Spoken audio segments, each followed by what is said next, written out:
Hello, everybody. It is Dean Z speaking to you from my basement. Today, I want to talk about a question we got via Instagram from KT McGarry, and it is, how do you approach addenda in a difficult application? It's a great question, comes up all the time, but let's start at the beginning. What is an addendum and what is its function? Why would you even want one?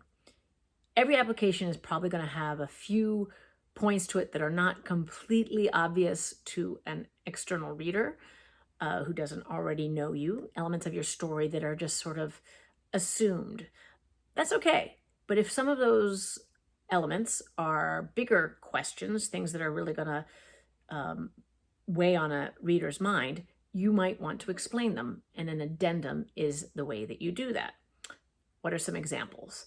Big gap in your employment history or other kind of anomalous timeline that's hard to piece together from the outside. One particularly bad semester in school. You've gotten all A's every semester, and then one semester where it's all C minuses. What happened there? Maybe you transferred from one school to another. Maybe you took a semester away from school or more time.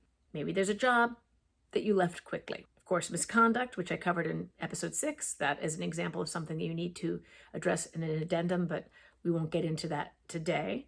One final example of things that people often talk about in addenda are their LSAT score and an explanation for why it is lower or why they don't think it is predictive. All right, basically what you want to do is step back from your application, pretend you do not know yourself, and ask, does it all hang together? Is there something in here that is going to raise a question in the mind of the reader that they're just not going to be able to get past? If so, think about writing an addendum.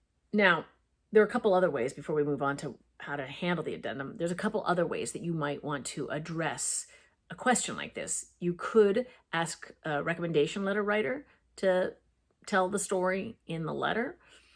Or if it is a longer story, a more complex story, you might want to actually include an optional essay if that's available to you, or you write about it in your personal statement. But in general, I'm talking about things that are questions that are relatively easily explainable. 4 or 5 sentences, something like that. Okay, so what do you say if you're in this situation? As I discussed in the episode about misconduct, you want to be brief, to the point, dispassionate. Don't want to make it more convoluted. You want to be as clear as possible and sort of spare in your writing. I wouldn't go past, half a page in this explanation, whatever you do. There is some specific advice I'd like to give about the LSAT. So suppose you took the LSAT and it was under very bad circumstances. You got suddenly sick, or your car broke down, or your internet failed, or there was a marching band outside when you were taking it, something like that. You should definitely include that information. If you want to say, I've been testing, in the whatever range, and now this score is 10 points lower than that, or whatever, you should definitely include that. Another kind of LSAT addendum, though, is one that says, this is the score I was expecting to get. It's a little lower than what you typically admit, school XYZ, but I do not think it should hold me back, and here is why. And that is when you have a history of standardized tests that have not been predictive of your performance. So let's say you went to a school where the average ACT was 30. I think that is a normal kind of ACT score, but let's just hope so. And your score was 23. And you had a B+ average at this school. You outperformed. If you were only looking at your ACT score, you wouldn't have predicted that the person would get a B+ average. And yet you did. So you outperformed what your ACT score might have suggested about your performance. So if you're going to do that, be provide the evidence, right? Tell me what your ACT score was. Tell me what the school's median or mean ACT score was, and tell me what your GPA was, so that I can see, oh yeah, that person really does outperform their standardized tests. The more specific you can be there, the better, but still keep it brief.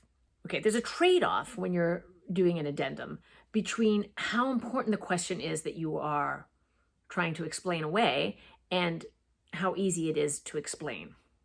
What do I mean? Some questions are small. So let's say, I said earlier, let's say you had one bad semester. Suppose you had just one bad grade. You have a C of A's, and then you have one D, and you would like to tell why. If that is a pretty simple explanation, like I was sick during the final exam and got 0 points or something, great. Let us know. If not, if it's like a 3-page essay, don't bother. That question is too small and the explanation is too long. Just leave it be. It doesn't need to be said. If, on the other hand, the question is a big question, like you took a break from school for 2 years and there's nothing on your resume to say what you were doing, you're going to have to explain that. A longer explanation may be in order there. You still want to try to keep it as efficient as possible and, as spare and clear as possible. But you're going to have to address it, so longer might be worth it. This is not unrelated to another principle, which is you don't want to have 27 addenda in your application. You don't even want to have 5. Like, in general, you should keep your explanations to 2 or maybe 3. So again, just the big stuff. You can, if you have something, one small thing, fine. But once you have a couple of big things, don't worry about explaining the small things. Just focus on the questions that are going to be really decision-making differences. I don't really know how to explain it, but when you see someone who has 5 or more small addenda, one after another, you're like, does this person think I don't know how to read an application? Or is there something sketchy going on here? I don't know. It just creates kind of this weird suspicion in the mind of the reader. I don't exactly know how to explain that, but that is my impression, so I am sharing it with you. Okay, mechanically, how do you upload an addendum? How do you convey this information to the school? Many schools will have an explicit part of their application for submitting an addendum. And if they do, that is obviously what you should do. If they don't, though, you probably want to email them in advance of submitting your application to ask how to handle it. They might say, send it to us as an attachment by email. They might say, append it to the end of some other essay and upload it as one document. I don't know. I'm sure there are other possible explanations or processes that schools use. So you just want to make sure you do whatever it is they want you to do.